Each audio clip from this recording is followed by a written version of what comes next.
और आइए सीधे आपको लेकर चलेंगे। सदन की कार्रवाई शुरू हो रही है। लोकसभा राज्यसभा की सीधी तस्वीरें आपको दिखाते हैं। लोकसभा की तस्वीरें आप देख रहे हैं। लोकसभा में सदन की कार्रवाई शुरू और साथ ही हंगामा भी सुनाई पड़ रहा है।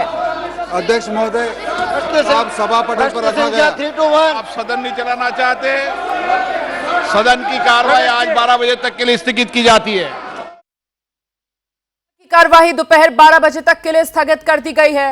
इस वक्त की बड़ी खबर, सदन में जोरदार हंगामा और इसी के चलते लोकसभा की कार्रवाई दोपहर 12 बजे तक के लिए स्थगित कर दी गई है। कल अविश्वास प्रस्ताव पर चर्चा का अंतिम दिन था, जिसके बाद प्रधानमंत्री नरेंद्र मोदी ने जवाब दिया और इस दौरान अधीर रंजन चौधरी कांग्रेस सांसद, उनके आचरण को लेकर उन पर एक्शन लिया गया, उन्हें निलंबित कर दिया गया। इसी को लेकर विपक्ष आज हमलावर है। लोकसभा की कार्रवाई दोपहर 12 बजे तक के लिए स्थगित। राज्यसभा में भी हंगामा सुनाई पड़ रहा है, सुनिए।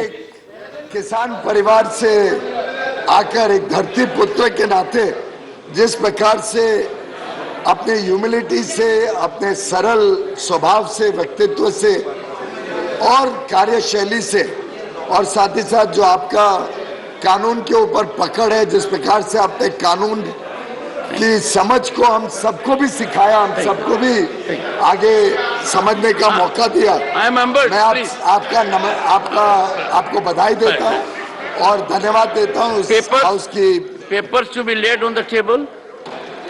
Shri V Muraleedharan. Chairman sir, with your permission. जो लीडर ऑफ द हाउस है, उन्होंने आप 1 साल कंप्लीट होने के लिए बधाई दी, तो शायद हम सबको अगर कह देते तो सभी मिलके 4 बात कर सकते थे, लेकिन यही तो बहुत मुश्किल है। बगैर बात करे ये सब वन वे करते हैं सभी, तो करने हम भी उसमें शरीक होते हैं और जुड़ते हैं। एक और दूसरी बात आपसे विनती है, जल्दी माइक बंद मत करो साहब, मेरा एक विनती है। क्योंकि आज लास्ट डे है और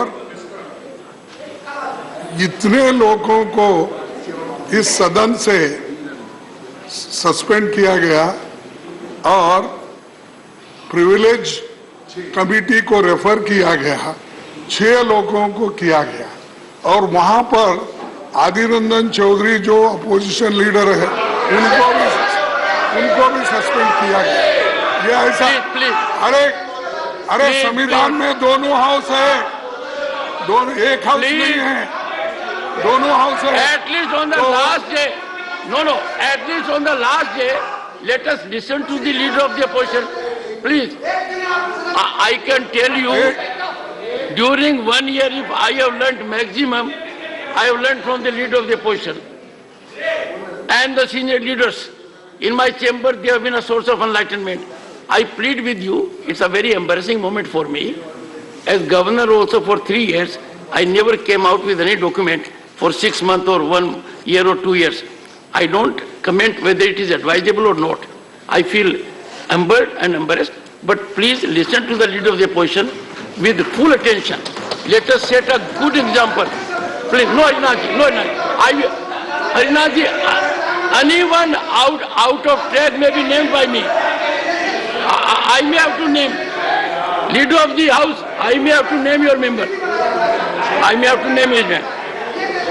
No, I may.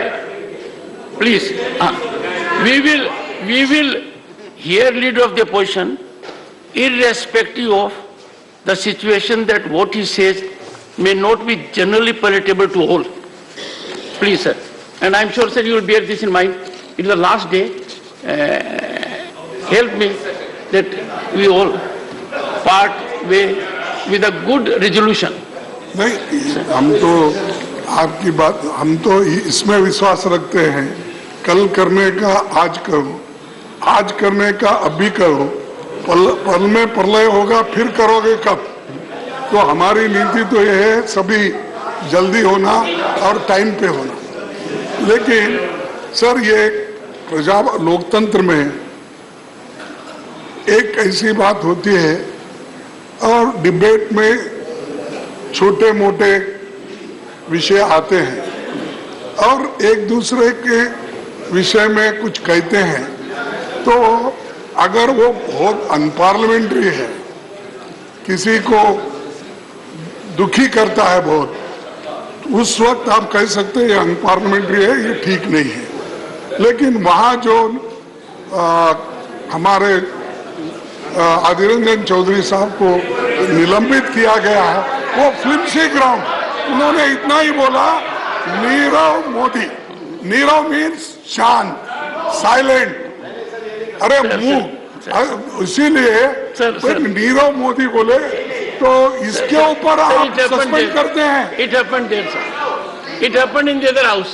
अरे other house sir, I am pleading with you, vice president of India and chairman of this house, because you have to protect the I will democracy. react, sir. I will react. You have to, Thank you. ऐसा नहीं होता तो suspend करना, Thank you, sir. क्योंकि उसको Thank you. Public accounts committee में Thank है, you. Thank you. कैसा अटेंड करना, Thank you. और वो बिजनेस एडवाइजरी कमेटी में आते हैं, कैसा Thank करना, you, sir. Thank you. Thank you. CBI CBC selection Thank में वो you. रहते हैं, वो यानी to Sir. deprive Sir. from all these institutions. If Papers to be laid on the you table. suspend him, it Sir, is not sir, good. Sir, It is not Sir, good. V. Muralidharan. Sir, this house unanimously.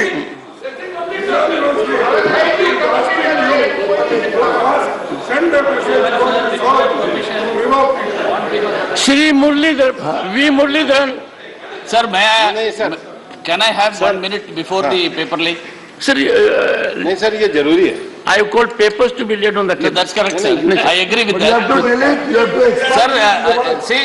Sir, the convention of this house, I will look into Please it. examine the record and delete this. 1 second. the convention of this house I is that will- the I will conduct look of the into other house is not at all discussed in this house. Look here. So Please, the please, comments please. made by the leader of the opposition Please, has please. to be examined and expunged.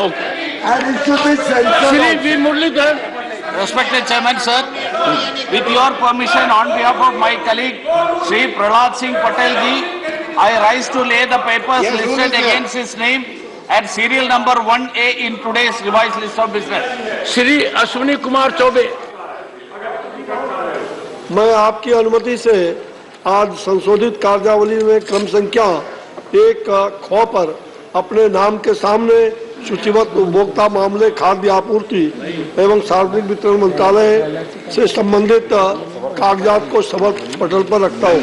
Shri Krishna पाल। आदरणीय सभापति महोदय, आपके अनुमति से मैं आज की पुनस्कृत कार्यसूची में क्रम संख्या 1 ग पर अपने नाम के सम्मुख सूचीबद्ध कागजात सदन के पटल पर रखता हूं। साध्वी निरंजन ज्योति। माननीय सभापति महोदय, मैं आज की संशोधित कार्यसूची में क्रम संख्या 1 पर मेरे नाम के सामने उल्लिखित पत्र सभा पटल पर प्रस्तुत करते हूँ। डॉक्टर संजीव कुमार बालियान। सभापति महोदय, मैं आपकी अनुमति से आज राज्यसभा की संशोधित कार्यसूची में क्रम संख्या 5 पर मेरे नाम के समक्ष दर्शाए गए पत्र सदन के पटल पर रखता हूँ। श्री नित्यानंद राय।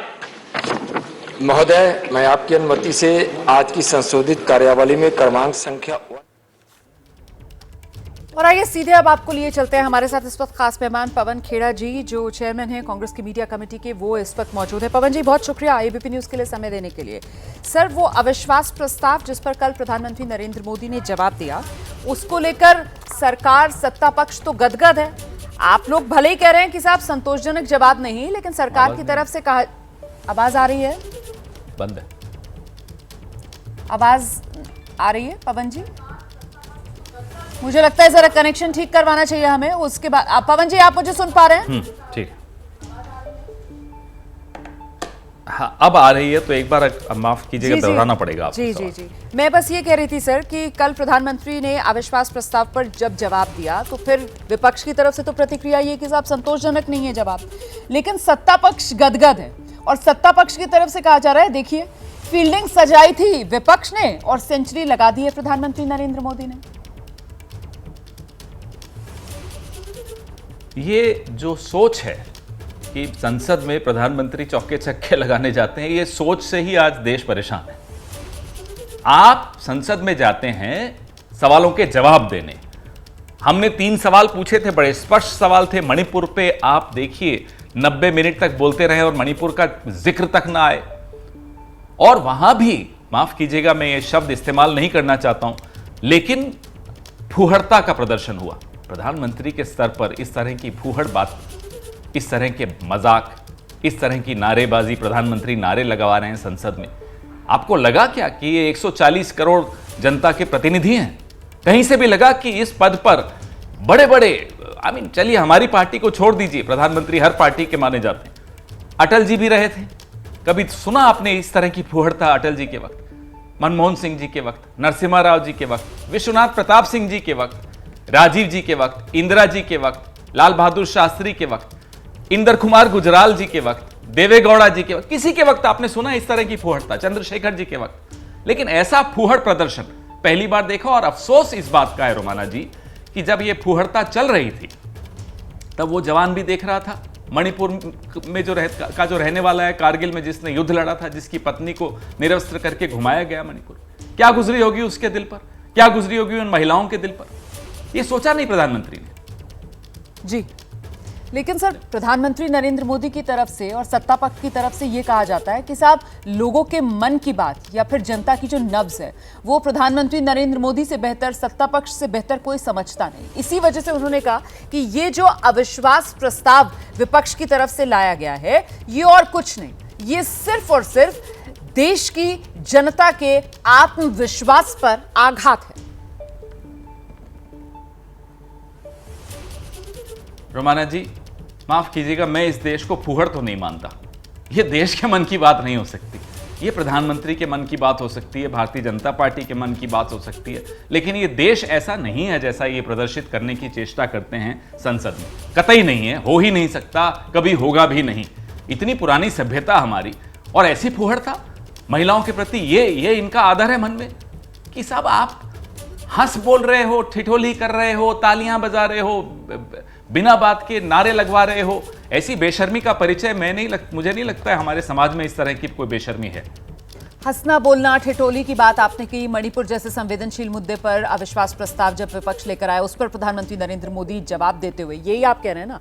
लेकिन दूसरी तरफ सत्ता पक्ष है जो कह रहा है ऐसे संवेदनशील मुद्दे पर राहुल गांधी जवाब देते हैं और जाते जाते सदन में फ्लाइंग किस दे देते हैं। वो क्या है? ये किसने देखा, क्या देखा? आपने भी पूरा सोशल मीडिया की फुटेज देख ली, हम सबने देख ली। क्या है ये? अच्छा, फ्लाइंग किस से बड़े परेशान हैं। मणिपुर में महिलाओं के साथ जो हो रहा है उन पे कोई फर्क नहीं पड़ता। आप तुलना कीजिए, कोई तुलना हो सकती है क्या? ये जो कर रहे हैं ना, लोकतंत्र के साथ फ्लाइंग किक करते हैं। अब फ्लाइंग किक की कोई तुलना फ्लाइंग किक से तो हो नहीं सकती। और माफ कीजिएगा, ये स्तर है संसद में डिबेट्स का, ये स्तर है कि एक महिला बाल कल्याण मंत्री का मुंह मणिपुर पे नहीं खुलता 78 दिन तक, और यहां परेशान हो रही है साहब राहुल जी ने फ्लाई। अरे क्या मतलब, बेहूदगी की एक इंतहा है रोमाना जी। पवन सर, एक सवाल ये भी, आपने जिस बात का जिक्र किया कि साहब अविश्वास प्रस्ताव पर जब प्रधानमंत्री नरेंद्र मोदी जवाब दे रहे थे तो आपने कहा कि 90 मिनट तक मणिपुर को लेकर उनकी तरफ से कुछ नहीं कहा गया। क्या इसकी वजह एक ये आपको लगती है कि जो जिद विपक्ष की तरफ से थी कि मणिपुर के मुद्दे पर प्रधानमंत्री नरेंद्र मोदी सदन में जवाब दें, वो नहीं दे रहे, तो देखिए हम अविश्वास प्रस्ताव लेकर आए, हमने मजबूर कर दिया इस मजबूत सरकार को कि अब वो मणिपुर पर आकर बोलेंगे सदन में। तो क्या ये विपक्ष को जवाब था? देखिए रोमाना जी, ये कोई कुश्ती का तो दंगल तो कुछ हो नहीं रहा कि साहब हम उन्हें मजबूर करें, उनको हम जवाबदेह बनाएं देश के प्रति। जो स्टेशन मास्टर का काम होता है कि एक रेलगाड़ी को झंडी दिखाना, वो काम प्रधानमंत्री करें। और जो प्रधानमंत्री का काम होता है कि देश में शांति व्यवस्था बनाएं, अपील तो कर लें, वहां जाएं। कोकराझार में मनमोहन सिंह जी के वक्त हिंसा हुई थी, मनमोहन सिंह जी वहां पहुंच गए थे। As prime minister he went to Kokrajhar. प्रधानमंत्री का काम यह नहीं होता कि साहब बंद गले का एक नेहरू जैकेट पहन लिया, दिन में 5 बार बदल दिया और झंडियां दिखाते फिर रहे हैं पूरे देश में, और जहां मौका मिला भाषण दे दिया। ये नहीं होता है प्रधानमंत्री का काम। प्रधानमंत्री का काम बहुत ज्यादा जिम्मेदारी का काम होता है। देश के प्रति वो जवाबदेह होना पड़ता है उनको। हमने सिर्फ इतना निश्चित किया कि वो जवाबदेह बने देश के प्रति। देश को जवाब दें, जो देश के मन में, देश की महिलाओं के मन में, हम सबके मन में जो सवाल हैं उनके जवाब प्रधानमंत्री को देने चाहिए। ये क्या मतलब है साहब? जब कोई दिक्कत आई तो किसी को आगे कर दिया, और जहां नंबर बटोरने, तालियां बटोरनी, खुद आगे आ गए नए नए कपड़े पहन के। ये नहीं चलता है। ये प्रधानमंत्री को समझ में नहीं आया कि प्रधानमंत्री का अर्थ क्या। मुझे लगता है ये हिंदी पिक्चरें देख देख कर प्रधानमंत्री बनना चाहते हैं कि जो हिंदी पिक्चरों में प्रधानमंत्री जैसे दिखते हैं मुझे वैसा दिखना है। ऐसा नहीं होता साहब। अच्छा, सत्ता पक्ष ये कह रहा है कि विपक्ष को तो लाजवाब कर दिया प्रधानमंत्री नरेंद्र मोदी ने कल अपने बयान से। उन्होंने जितने सवाल थे विपक्ष के, सब पर जवाब दे दिया, संक्षिप्त और सटीक अंदाज में। पवन जी, कौन सा मुझे एक बात बताइए, आपको सवालों के अगर जवाब नहीं आते तो आप कहते हो कि साहब जिसने सवाल पूछे हैं वो आदमी घटिया। प्रधानमंत्री ने कल 1.5-2 घंटे में कोसा विपक्ष को। क्यों कोसा? क्योंकि विपक्ष सवाल पूछ रहा है। क्यों नहीं पूछेगा साहब? विपक्ष को तो जनता ने काम ही दिया है कि सरकार को जवाब दे बनाइए। आप आज इस बार अगले 5 साल आप सरकार में नहीं रहेंगे, आप विपक्ष में रहेंगे। आप हमारी तरफ से सरकार को पाबंद करिएगा, उनसे सवाल पूछिएगा, उन्हें जवाब दे बनाइएगा। हमारा काम है। हम तो अपना काम पूरा कर रहे हैं, और प्रधानमंत्री का क्या काम है? जिसको सरकार में बैठाया है जनता ने, उसका काम है कि वो जवाब दे, वो कोशिश करे कि देश में शांति हो, देश के मन में जो सवाल हैं उनका वो उत्तर दे। देश के मन में तो ये नहीं है कि पिछले 10 साल से जो प्रधानमंत्री कर रहे हैं साहब, कांग्रेस ये, नेहरू जी ये, इंदिरा जी ये, मतलब कुछ आपको अपनी जिम्मेदारियों का आभास नहीं है, आपको अपने राजधर्म का आभास नहीं है। आपको लगता है कि दिन भर आप विपक्ष को कोस देंगे तो आपका काम हो जाएगा। अब ये चल नहीं सकता। तो 2 घंटे 13 मिनट, मतलब कुल मिलाकर 133 मिनट, उसमें कुछ भी ऐसा नहीं लगा आपको जो विपक्ष सुनना चाहता हो और प्रधानमंत्री नरेंद्र मोदी ने कहा हो? कोई एक बात?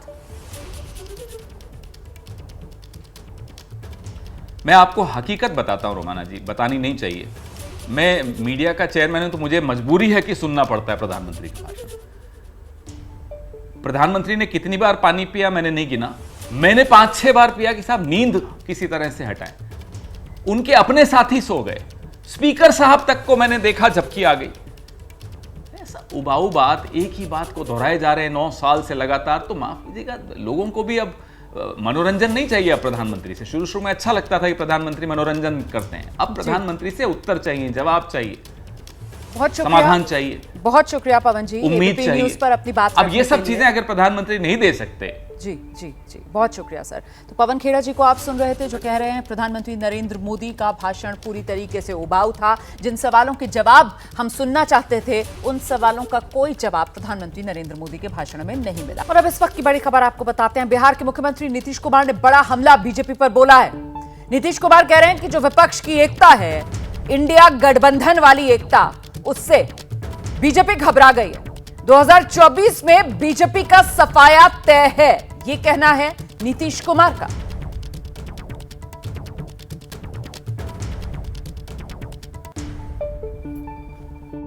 जहाँ घटनाएं घट गई तो उसी के बारे में भी कोई बयान नहीं। हाउस चलता है, बाहर घूमते रहते हैं तो उनको दे। तो अब तो उनको परेशानी है ही न जी। अब इतनी पार्टियां एकजुट हो रही है, यही पटना से शुरू होकर के अब जानते हैं तीसरा भी अब होने वाला है। तो ये सब होने के बाद सब एकजुट होंगे और मिल करके, और जो कुछ भी होगा कि आगे क्या होना चाहिए, किस तरह से इस देश के विकास के लिए काम होना चाहिए, वो सारी बातें तय करके किया जाएगा। और कौन कहाँ से लड़ेंगे वो सब तय हो जाएगा। अब तो मीटिंग चल रही है, शुरू हो गई है। तो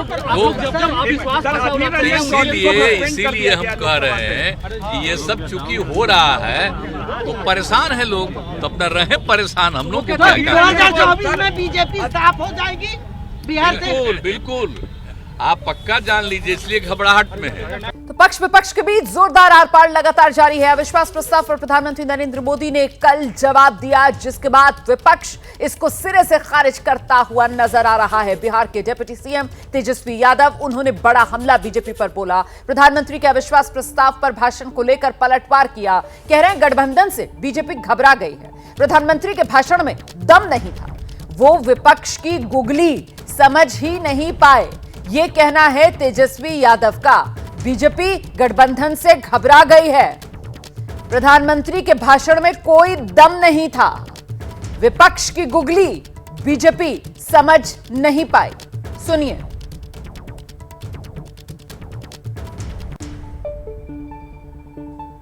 उस हिसाब से उन्होंने कही नहीं। और इस तरह की बातें अगर विपक्ष को बोल रहे हैं घमंडिया या कोई अलग अलग शब्द, तो आप समझ सकते हैं कि ये लोग घबराए हुए लोग हैं, डरे हुए लोग हैं। और जब से ये गठबंधन बना है, पूरे देश भर में विपक्ष की एकता हुई है, जिसकी कवायद माननीय नीतीश कुमार जी, लालू जी ने पूरे दौर पे जो है शुरुआत की। जैसा बिहार में किया वैसे ही देश में हम लोग करते हैं। तो ये लोग डरे हुए हैं, नतीजा वही होना है जो बिहार में हुआ, वही देश में होना है। तो ये घबराहट की जो है आप कह सकते हैं, उनका पूरा बॉडी लैंग्वेज भी पहले से जो है बदला हुआ नजर आ रहा था, कोई दम नहीं था। भ्रम में रहने दीजिए, कल तो चौके छक्के की बात कर रहे थे, विपक्ष का गुगली उनको समझ में आएगा। हम सीधे रुक करते हैं। हमारे साथ इस वक्त पूर्व केंद्रीय मंत्री, बीजेपी के बड़े नेता मुख्तार अब्बास नकवी साहब मौजूद हैं। मुख्तार साहब, बहुत स्वागत आपका है एबीपी न्यूज में। मेरा पहला सवाल ये कि अविश्वास प्रस्ताव पर प्रधानमंत्री नरेंद्र मोदी ने कल जो जवाब दिया, उसे आज सिरे से खारिज विपक्ष कर रहा है। कोई कह रहा है कि साहब बयान में दम नहीं था, कोई कह रहा है संतोषजनक जवाब नहीं दिया, कोई कह रहा है भाषण शैली से लेकर बॉडी लैंग्वेज तक सब कुछ फुस। आप क्या कहेंगे? देखिए, एक्चुअली मोदी जी ने कि कुतर्कों के कीचड़ में तर्कों का कमल खिलाया है। अब जब कुतर्कों के कीचड़ में तर्कों का कमल खिले और जब जो है वो मोदी जी की धमक को धूमिल करने की धूर्तापूर्ण धूल धूसरित हो, तो इसी तरह के वो जवाब देंगे। इसी तरह का विपक्ष जो है वो बौखलाई भी बातें करेगा, कांग्रेस पार्टी इसी तरह से जो है वो बहकी भी बातें करेगा। कांग्रेस की प्रॉब्लम ये है, कांग्रेस की प्रॉब्लम ये नहीं है। कांग्रेस की प्रॉब्लम ये है जिसका कि मोदी जी ने भी और अमित शाह जी ने भी अपने जो बोले थे तो उस पर उसका जिक्र किया था।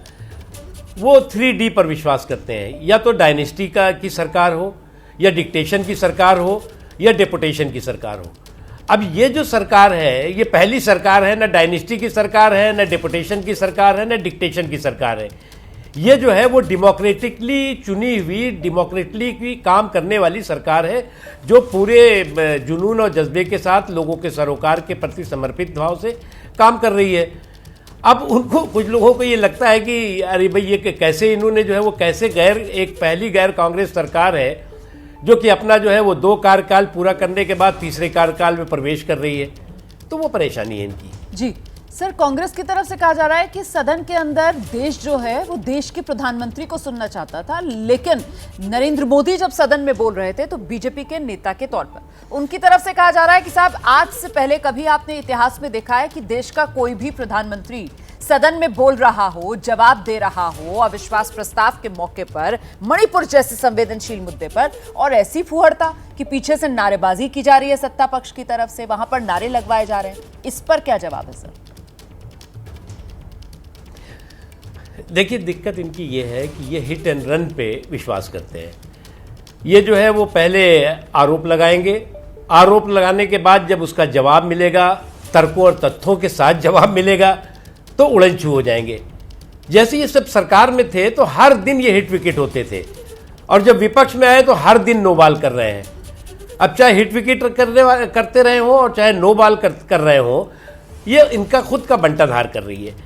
आप ये बताइए कि प्रधानमंत्री नरेंद्र मोदी जी ने कौन सा मुद्दा ऐसा है जिसको टच नहीं किया?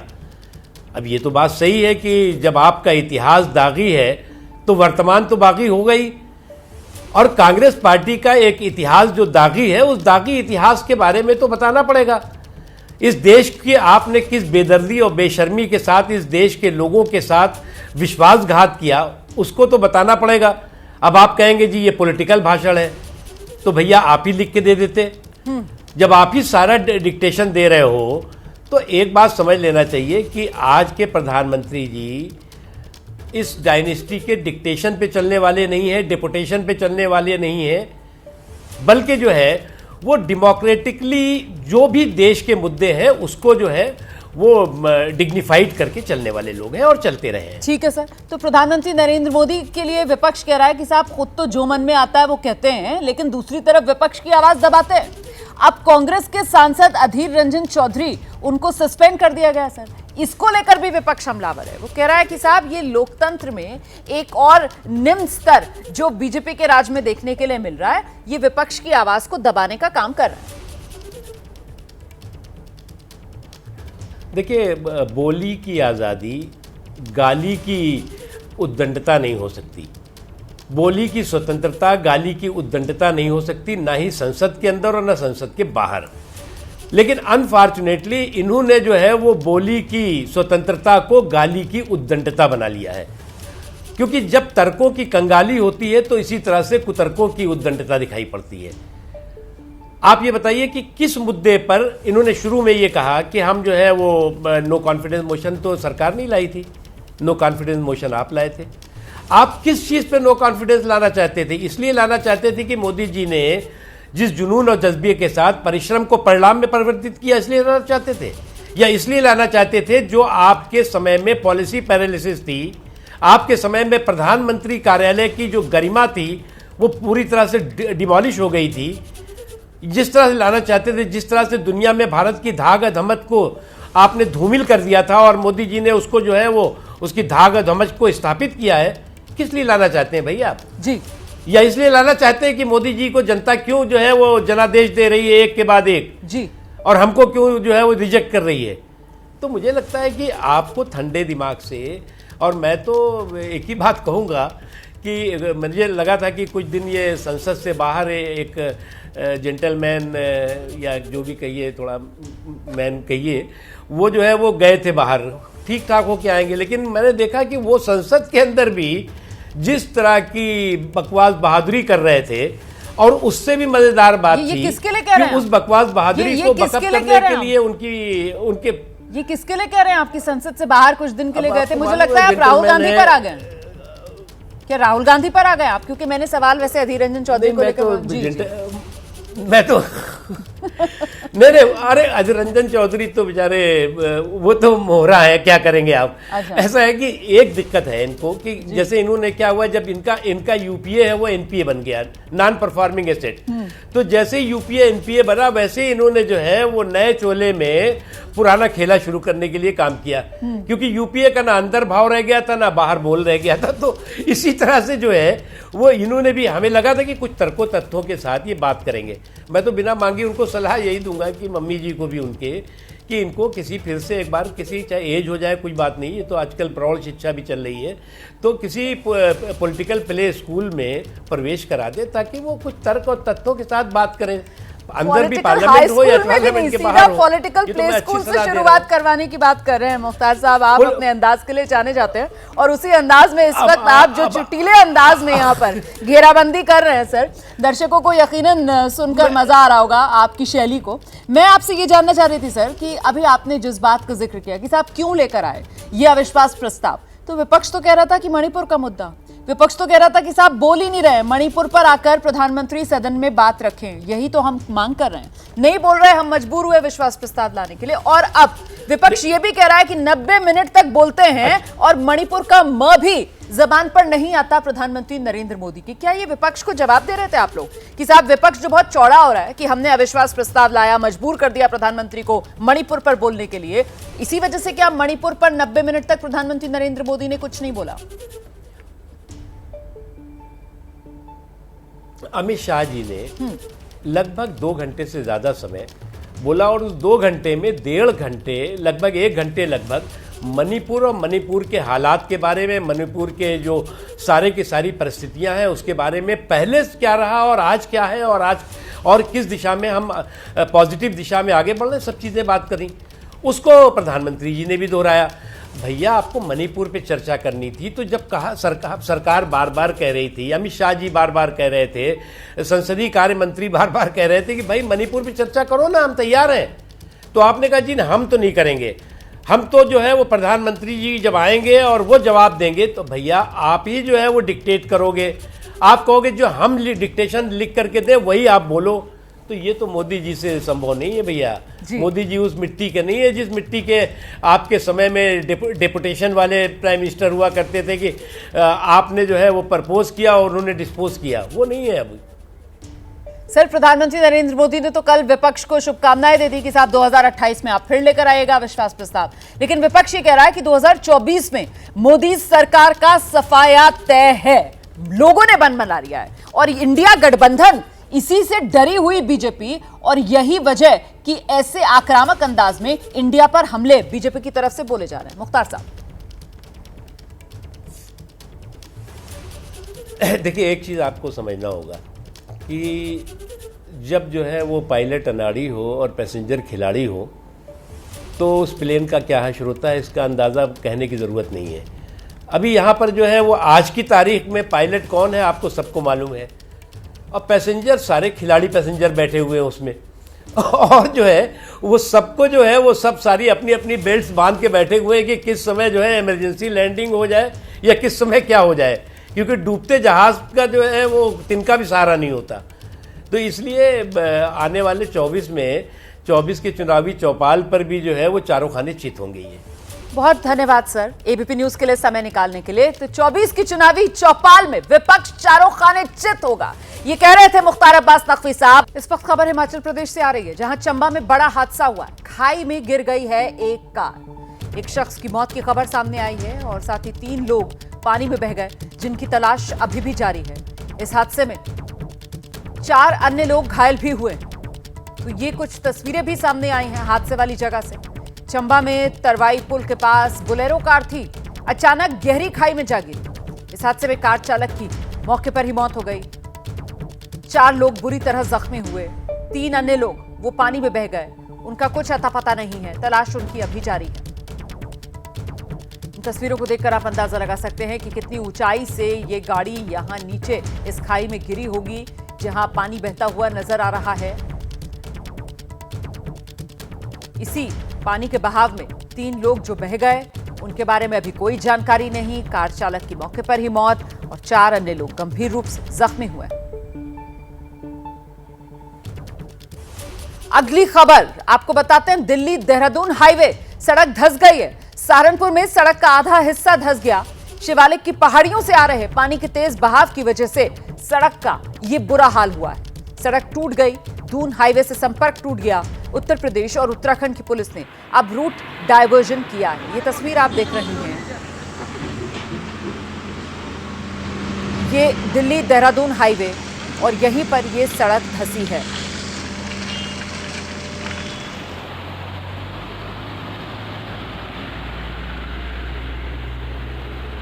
देख रहे हैं आप किस तरीके से ये पानी का तेज बहाव इस बार मानसून के सीजन में जो आया होगा, नीचे से अंदर ही अंदर से ये सड़क के हिस्से को काटता चला गया और सड़क का ये हिस्सा धंस गया। गनीमत ये रही कि जिस वक्त ये सड़क का हिस्सा धंसा उस वक्त यहाँ से कोई गाड़ी नहीं गुजर रही थी, वरना सोचिए लोगों की जान पर बन सकती थी। फिलहाल मलबा हटाने का काम चल रहा है और अभी भी दूसरे हिस्से से आप देख रहे हैं गाड़ियों की आवाजाही भी जारी है।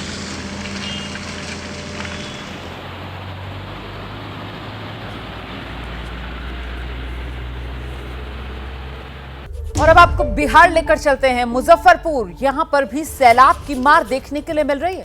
मुजफ्फरपुर में भारी बारिश की वजह से हालात लगातार बिगड़ रहे हैं। मुजफ्फरपुर पर सैलाब की जबरदस्त मार पड़ रही है। भारी बारिश हो रही है जिसकी वजह से हालत बिगड़ती हुई नजर आ रही है। यहां जो बागमती नदी है वो उफान पर है, घरों के भीतर पानी घुस रहा है। तो मुजफ्फरपुर में सैलाब की मार, मौसम की मार बिहार में भी पड़ती हुई नजर आ रही है। अभी तक पहाड़ी राज्यों से आप इस तरीके की खबरें देख रहे थे और अब ये वो तस्वीरें भी आ गई हैं बिहार के मुजफ्फरपुर से। आप देख रहे हैं ये स्कूल सा कोई नजर आ रहा है इस इलाके में, वहां देखा आपने कैसे पानी भरा हुआ। और ये देखिए तमाम इमारतें जो हैं, ये बैंक की बिल्डिंग है, तमाम इमारतें पानी में डूबी हुई। देखिए किस तरीके से ये रिहायशी इलाका, लोगों के घरों में पानी भरा हुआ। मुजफ्फरपुर की तस्वीरें आपके सामने।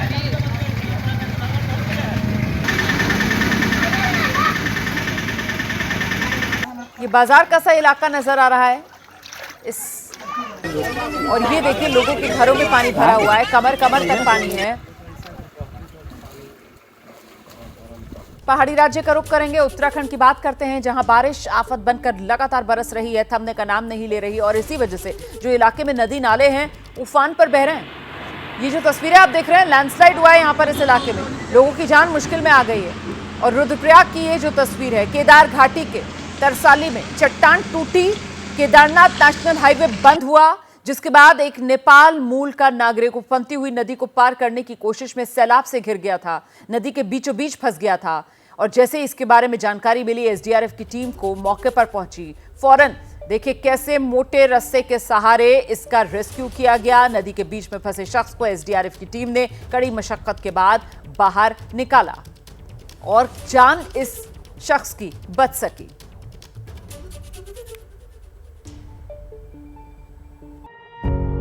पत्रकारिता कोई इमोशन नहीं है, ना अपना कोई ज्ञान देना है और ना कोई विचार थोपना है। पत्रकारिता क्या है? पत्रकारिता का मतलब है सही जानकारी इकट्ठा करना और तथ्य बताना। पत्रकारिता आज जितने महत्वपूर्ण दौर में है, शायद पहले नहीं थी। इस दौर से निकलने के लिए सिर्फ सच दिखाने की जरूरत है, वो सच जो आपके हित को आगे रखे। इसलिए अब रात 9 बजे प्राइम टाइम नहीं होगा, ये आपका टाइम है। जगविंदर पटियाल के साथ देखिए पब्लिक इंटरेस्ट 17 जुलाई से सोमवार से शुक्रवार रात 9 बजे सिर्फ एबीपी न्यूज पर। एबीपी न्यूज आपको रखे आगे।